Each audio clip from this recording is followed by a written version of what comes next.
Bom dia, boa tarde, boa noite pra você que decidiu assistir esse vídeo. Enfim, Gear 5. Eu sei que acompanha One Piece, você já deve estar até cansado de ouvir esse nome, porque basicamente desde o ano passado, quando saiu no mangá, só se fala em Gear 5 até hoje. Mas pra quem não conhece, basicamente é isso aqui. O motivo de eu estar mostrando isso aqui, eu queria me achar um pouco isso daqui muito lindo e eu não comprei pra só eu ver, né? Mas você que é fã de One Piece pode estar se perguntando o que tem tão interessante que você provavelmente ainda não ouviu sobre Gear 5. Mas se você talvez não tenha visto o que eu vou falar hoje, é basicamente uma discussão estranha que tá rolando. Todo mundo sabe que a maior transformação que todo mundo já viu em um anime ou mangá é o Super Saiyajin, porque marcou a época, é bizarro a construção, tudo no Super Saiyajin é muito foda. O Akira Toriyama só queria ser preguiçoso e não pintar mais o cabelo do Goku, mas ele acabou criando, tipo, tudo muito pico. Muita gente tá comparando o Gear 5 com o Super Saiyajin e além disso, muita gente que também não gostou do Gear 5 tá citando uns certos pontos negativos que existem na transformação, mas vamos por partes. Essa brisa começou, pelo menos na minha cabeça, quando eu vi um vídeo narrativando, que inclusive é um canal muito bom,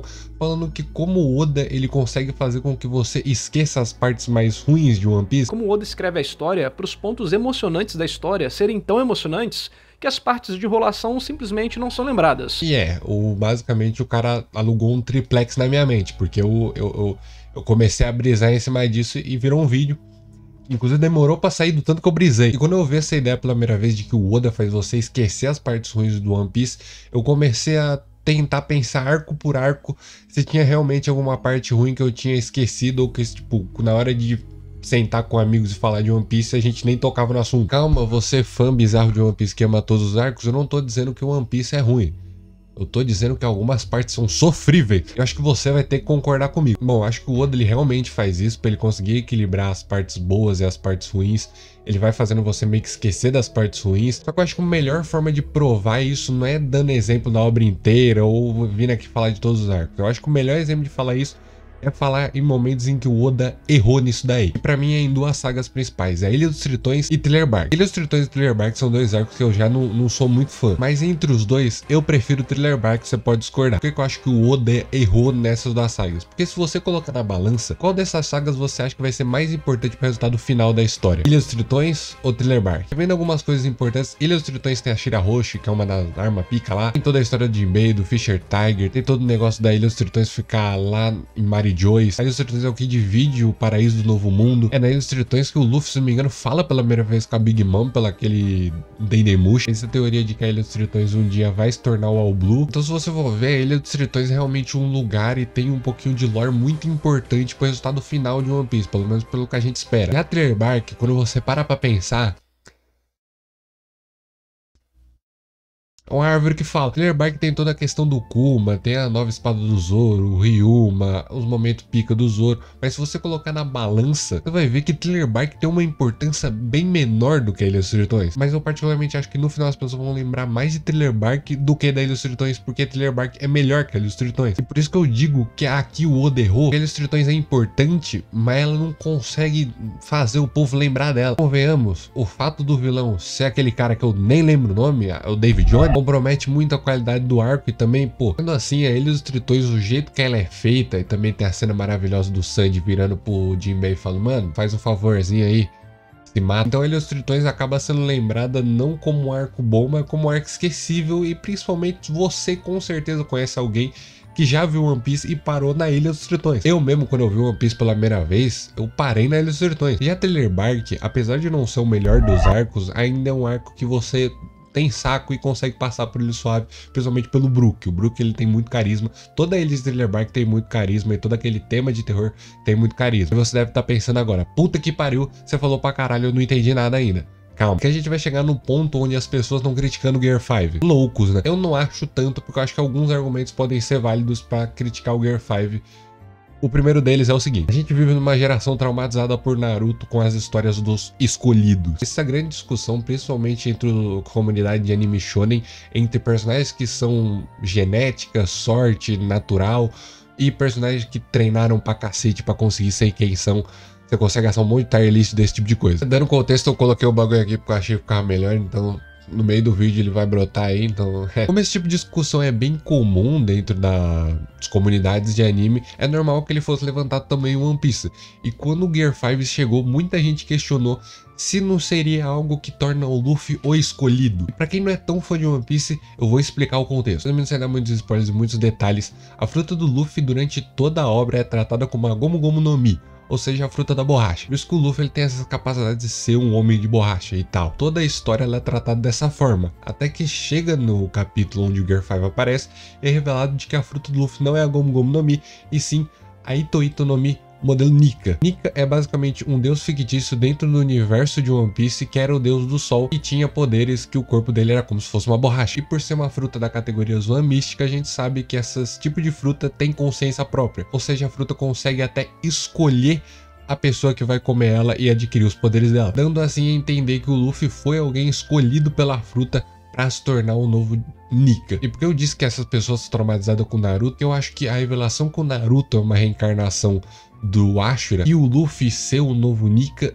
são coisas iguais, mas completamente diferentes. Se você vê o Naruto, você vai saber do que eu tô falando. Foi um trauma pra todo mundo ver que o Naruto era Deus. Dando um contexto rápido também sobre o Naruto, basicamente, a partir de certo ponto, bem no finalzinho da obra, é estabelecido que o Sasuke e o Naruto são a reencarnação de dois irmãos que viveram muito tempo atrás e por isso que eles são reencarnações. Isso deixa entender que basicamente tudo que o Naruto viveu na obra é destino. E todo mundo ficou muito revoltado, principalmente pelo fato de que durante a obra é dito várias vezes que o Naruto é só um moleque normal que quer se tornar alguém foda, então tipo, essa seria a moral da história, alguém normal e sem nada especial se tornar alguém muito pica. Tipo, esse tema de alguém ser um bosta e virar um cara foda ou já nascer foda é muito recorrente em anime. A gente pode citar vários personagens que inclusive usam esse tipo de tema como o base do personagem, tipo o Gojo do Jujutsu Kaisen, por exemplo. O personagem inclusive tem muitas questões dentro da própria obra sobre tipo, ele é forte por ele ser o Gojo ou ele é o Gojo porque ele é forte.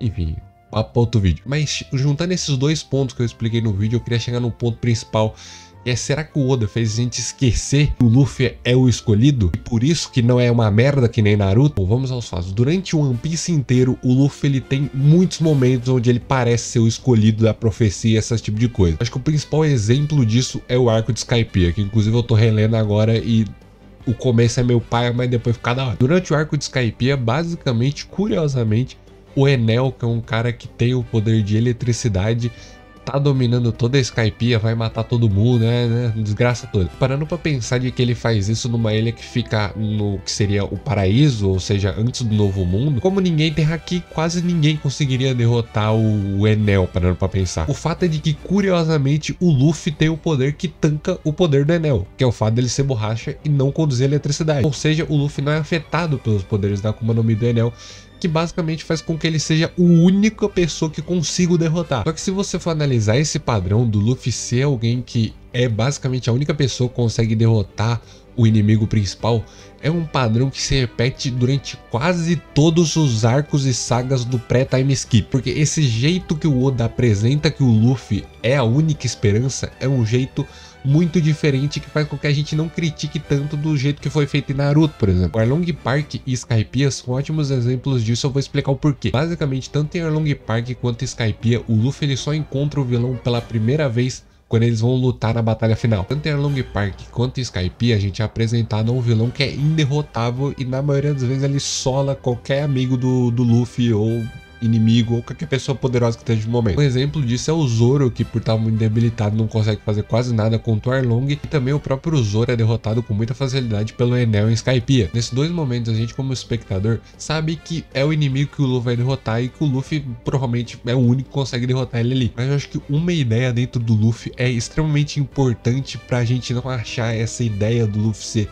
a única esperança, uma ideia batida. A ideia é que o Luffy, ele não faz a mínima ideia de que ele é a única esperança. Diferente de todos os tipos de história de escolhido que a gente tá acostumado, não é colocado uma pressão ou colocado ou dito pro protagonista que ele é a única esperança e que ele é o herói que vai salvar toda a humanidade. Por exemplo, muito provavelmente o Luffy não sabe até hoje que ele era a única pessoa que conseguiria derrotar o Enel. Esse tipo de coisa acontece tanto em One Piece que se você puxar de cabeça, você vai lembrar de vários arcos, inclusive a porra da Ilha dos Tritões, onde simplesmente boa parte do roteiro é pra dar uma desculpa do porquê o Luffy não vai conseguir lutar com o inimigo principal até o final do arco. Os outros personagens poder ter suas lutas tranquilo e poder ter seu desenvolvimento também. Atrasar o Luffy e deixar ele a parte de toda a lore da história é o que faz o Luffy não ser o escolhido maçante, mas sim uma espécie de o escolhido legal. Isso acontece de novo com o Gear 5. O Gear 5 é a Hito Hito no Mi do modelo Nika. É o Nika, é o deus do sol e os caralho tudo. É um arrumado que tem a porra da Atom Force desgraçado. Tá vendo esse corno aqui? Esse corno aqui, solo versus do seu anime favorito, muito provavelmente. A gente não critica, às vezes nem repara nisso, porque o Oda faz com que o próprio Luffy não repare nisso. O Luffy não tem ideia de que ele é o Nika. E no momento que essas explicações acontecem, o Luffy geralmente tá fora de cena. E isso não acontece só com essas explicações de por que o Luffy ganhou um poder novo, mas também acontece com explicações como, por exemplo, tipo, a história da Nami com o Arlong. Um exemplo claro de como o Luffy não tá ligado em nada do quanto ele é especial é que mesmo depois do nome da fruta ser mudado oficialmente de Gomu Gomu no Mi pra Hito Hito no Mi, o Luffy não mudou os nomes dos ataques dele. Pro Luffy, a fruta dele ainda é a fruta da borracha. Eu acho que é isso que faz a gente simpatizar com o Luffy no geral, não só nessa questão de ser escolhido e não ser um escolhido merda. Porque, convenhamos, um dos maiores clichês que a gente tá ligado é basicamente o personagem que faz alguma coisa porque certa coisa aconteceu. Por ser escolhido, por perder um ente querido, por perder um familiar, por alguém morrer. A gente já sabe dessas histórias são muito famosas, principalmente aqui no Ocidente. Falei certo, né? A gente tá no Ocidente. Eu espero. Enfim, o Batman se tornou herói por causa da morte dos pais deles. O Homem-Aranha se tornou herói por causa da morte do tio Ben. Tá acostumado com esses protagonistas que meio que precisam de um grande motivo, de uma grande inspiração pra fazerem coisas boas. Enquanto o Luffy, ele não tem porra nenhuma. E eu acho que é isso que faz o carisma do Luffy. O Luffy, ele não quer e não sabe e não tem ideia ele não tem porquês. Eu acho que é isso. Essa é a parada. O Luffy, ele não para, olha pro céu azul e filosofa sobre o sentido da vida e como as pessoas sofrem. Normalmente, o Luffy, ele olha pro céu e pensa, caralho, clima bom da porra pra fazer um churrasco. Mas enfim, eu espero que vocês tenham entendido toda a minha visão e toda essa brisa que eu tenho sobre o Luffy e sobre o Gear 5. Espero que vocês tenham gostado. Se gostou, deixa o like. Se vocês tiverem alguma opinião, algum adendo, algum erro que eu tenha cometido sobre fatos da história de One Piece, pode deixar aí nos comentários, com respeito, por favor, né? O porra do bagulho tem mais de 1100 capítulos, eu não vou lembrar de tudo, né, gente? Calma. Mas enfim, se você gostou, deixa o like, se inscreve no canal e até mais com mais um vídeo e mais algum assunto que eu tirar da minha bunda. Mas enfim, um beijão, até mais.